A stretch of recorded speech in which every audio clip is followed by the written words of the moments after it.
Rob, the sentencing should drop sometime today. What can we expect?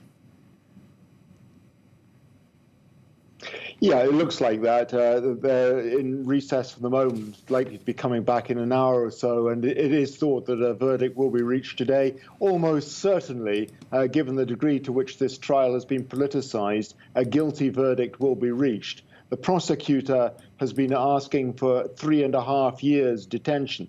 Now, bear in mind that this relates to charges brought against Navalny in 2014 in an embezzlement case. On that occasion, he was given a suspended sentence of 3.5 years. So effectively, that is to be transformed from suspended to actual detention.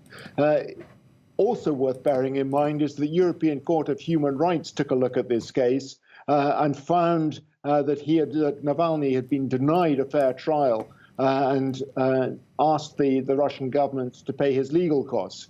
So this case against Navalny has been pretty much dismissed by everybody except the Russian government,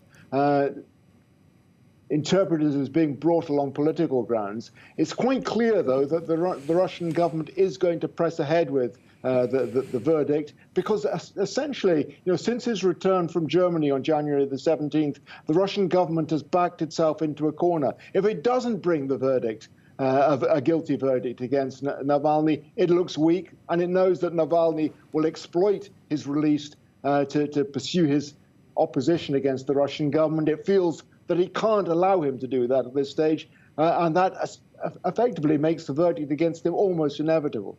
Right. But what the Russian authorities might be doing inadvertently, of course, by persecuting him, as some would describe, is turning Navalny into a folk hero. I think there's absolutely no doubt about that.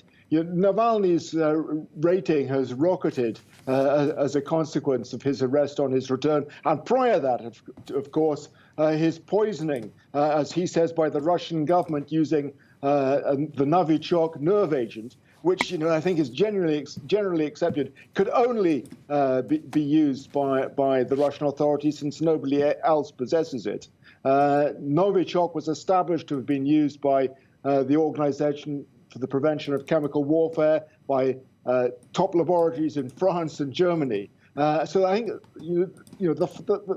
the sense that this is a man who is being persecuted over the course of a decade has grown wider and wider in Russia. And that arrest and now this trial against him has certainly consolidated that feeling, plus the fact that he himself has used his most recent detention to release a documentary about a Black Sea palace which he alleges was built for Putin, since denied by Putin himself, and claimed to be owned by a friend of Putin's. But that has been viewed by around 100 million people in Russia. And as a consequence, he's managed to galvanize opposition against the Russian government and against Vladimir Putin, as we've seen over the last 2 weeks. His rating in Russia has risen enormously as a consequence of Russia's actions against him. That's the dilemma the Russian government faces.